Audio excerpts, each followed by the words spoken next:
The Cubs are not going to defer any more contracts, and we're going to talk about that and why I don't blame Tom Ricketts for having that mentality when it comes to contracts this day and age. Our friend Ryan Sandberg at spring training making an impact on these Cubs. Everyone loves having him around. And Craig Counsell says, hey, we're going to do a better job speaking Japanese to Seiya Suzuki. All that right here on the Cubs Baseball channel. Like, subscribe, thumbs up. Thanks for hanging with us, guys. Let's get the show started. And we're one day closer to baseball. You got to love that.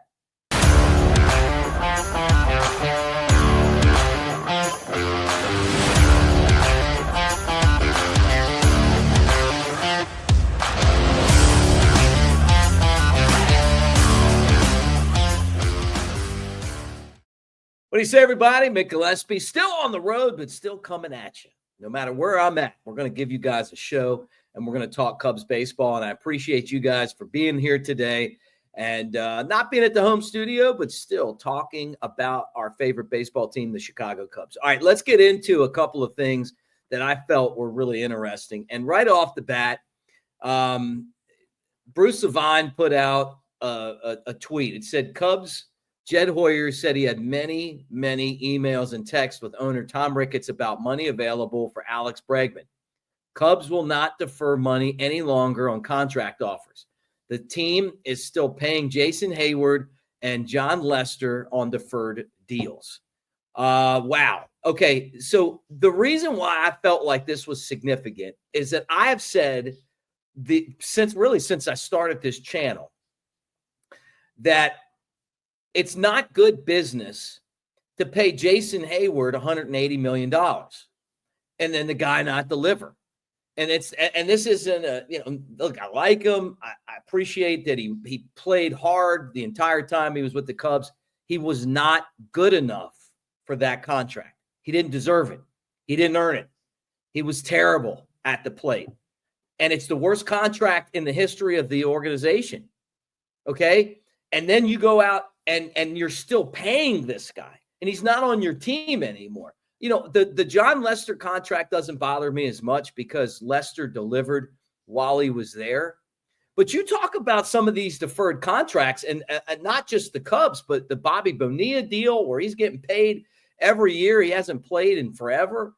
Ken Griffey Jr. was the highest paid player on the Reds. Like, was it last year? The guy hasn't played, and he's a Hall of Famer. To me, if I own a business, I just want to make good decisions with the resources that we have. I felt like from day one of this season that part of the issue that the Cubs front ownership's dealing with is how much trust they have in the front office. And how many times have I said to you guys, you paid Dansby Swanson $177 million, and the guy was an eighth hitter last year. He did not deliver the goods for the amount of money that you paid. And look, it's the same thing. He shows up every day. He's a good guy. This isn't personal. I like the way that he runs the bases. I love that he's a leader on the team. But you got to hit when you're paid that money. And if I'm the Cubs, I'm looking at it the same way. The Dodgers are kind of the opposite. They paid Shohei Ohtani a ton of deferred money. And I'm sure that if you had a chance to get Shohei Ohtani and you had to defer some of the contract, you'd do that. But to me, I do believe that it's significant. And I think it matters because it's as much as we love the team and we want the team to go out and spend money and resources and contend and all of that stuff. The use of your money, it's not infinite.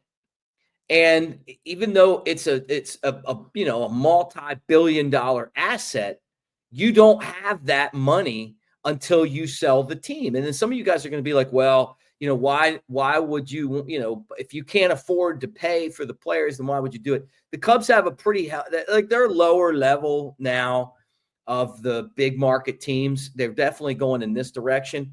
I feel like a lot of that comes down to Jed Hoyer's contract. I mean, it's just my opinion. And I think that when Jed Hoyer delivers this year, that and they give him an extension, that I think some of that stuff will change. Or if he doesn't, the next guy coming in, it may be part of that person saying, hey, I'll take the job, but you guys are going to have to do this with the money. I don't know. But if it was me and I'm looking at that deal, that Dansby Swanson contract, and I'm going, hey, man, we just went through the same damn thing with Jason Hayward, and now you got us stuck with a shortstop who's, an eighth batter. You're paying him $177 million. Now, I look around the league and I'm like, I still think he's one of the better shortstops. But for that money, you got to hit, and it's a big contract, So I'm, and I know it's not deferred. I'm not saying it's deferred yet, but what I'm saying is the Hayward deal. I don't have a problem with the Lester deal, but business sense wise, it makes sense to me to say, hey, we want to be responsible with some of our contracts, and you guys get after me, because I know some of you guys are going to do that in the comment section. But even years that the Cubs have had a good payroll, they haven't won and made the playoffs. So it's not just about the money.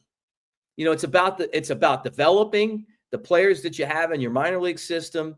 It's hey, look, go out and get the best possible instructors. When the Cubs won the World Series, they had a lot of really good instructors. The other teams swooped in and took them from the minor leagues, because they're going, hey, how did it happen? Well, you know what? Hey, a guy like Tim Cousins, he's really good. Let's go and get him. Jose Flores, let's go and get him. And you look through and you're like, man, we lost a lot of guys that were really good during that time. And the reason why is that's what happens. And you got to avoid going and hiring your buddies. You got to go out and hire the best possible people, and develop talent and have that talent ready to be big league when they get to the big leagues. Okay. And that's just as important as the money spent. So anyway, I thought that was interesting when I saw that. And I know the Cubs, and I know Tom Ricketts. And I know that if he felt like he could get Alex Bregman for a deal that made sense to the team and the organization, he was going to do that. The Cubs obviously did, but the Red Sox paid over and beyond what the Cubs felt there was value there. And I wonder what we're going to be talking about with Bregman 2 years from now, 3 years from now. I mean, look at Bellinger. Just on Bellinger. The first year was great, comeback player of the year. Last year he was hurt a little bit, that didn't have the same pop. What's he going to look like 2 or 3 years down the road, right? Baseball is a young man's game. Don't ever forget that. One of the best experiences that I had was spending an entire season with Ryan Sandberg. I love him. And guys, I got him on the intro video, dumping a beer on my head. One of the greatest moments in my life. But outside of that, you learn a lot being around Rhino. He's old school, and you're going to do things the right way. You're going to field the ball the right way every single time. You're going to be in position every single time. You're going to show up ready to work the way that you're supposed to every single time. That's just the way he is. That's why he's a Hall of Famer. And obviously he's been dealing with the cancer. We pray for him and we love him. And I text him, and I think, the world of him. Really cool video when Mark Grace, you guys, I've told you on this channel, I love Mark Grace when I was a kid. And Sean Dunston, how many times did Harry say, he's got the best arm on the team? They surprised Rhino at spring training. Awesome moment. You got to check it out. But and then Craig Counsell talked about Rhino and basically said, hey, man, he's making a contribution, and he's making a difference in camp. That's what baseball is all about. One of the best stories that I can tell you guys, and I've said it on this channel before, is Billy Williams telling me about him as a young player and Rogers Hornsby, the Hall of Famer, sitting behind him on a folding chair, as he's taking batting practice, yelling out to him on how to play the game, how to the discipline in the strike zone, swinging at strikes. Rhino's that guy now. And you that's what makes baseball. So pretty cool. All right. Last thing I wanted to say on today's show was about Craig Counsell talking about Seiya Suzuki. Our friend Patrick Mooney of The Athletic, who's been on our channel, now he's a podcaster of his own, basically quoted Craig Counsell talking about Seiya Suzuki's and communication issues with the Japanese slugger. Sometimes the language barrier makes you lazy. I had to highlight that, right? Unfortunately, that's on me. I got to get way better at that and will. That's something that I promised Seiya. So Seiya Suzuki, and you guys know this, is not going to be the starting right fielder for the most part. It's going to be Kyle Tucker. Cubs went out. They traded for Kyle Tucker. He's now the best player on the team. Statistically speaking, he's a right fielder.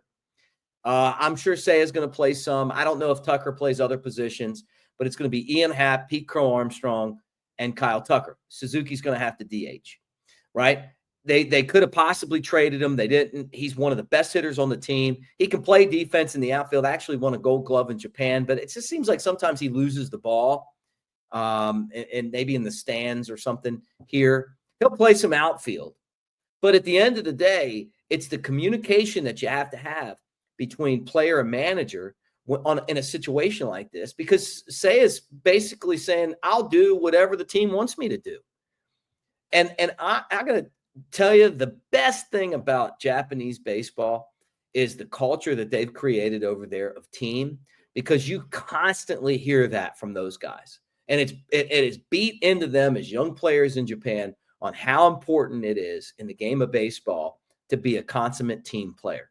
And that's what's going to get you a championship. And who knows, Tucker could get hurt and Seiya could be the right fielder, and the Cubs could, pull it all together and make a run. And this guy ends up playing mostly right field anyway, right? But his bat's got to be in the lineup, because when you put his bat in the lineup, you got Tucker, you fingers crossed on Dansby, Michael Bush and the rest of them. You hope that this year offensively, that they're able to go out there and really take advantage of the depth that they had throughout the lineup and score some runs. All right, that's it. Thanks for hanging again, guys. Appreciate you dealing with me while I've been on the road. Like, subscribe, thumbs up, get in the comments section. Love to hear the comments. We'll keep an eye on the Dylan Cease thing. I don't think the Cubs are out of that yet. I feel like Jed Hoyer would love to do one more big thing before this is all said and done. Third base-wise, I still feel like it's Matt Shaw saying that he's feeling better. I'm not easy about that, because you start dealing with obliques. They're hard to get rid of. So maybe the Cubs have something else brewing in that area as well. But we'll do it again tomorrow unless something breaks. Like, subscribe, thumbs up. Go Cubs, everybody. We'll see you again tomorrow.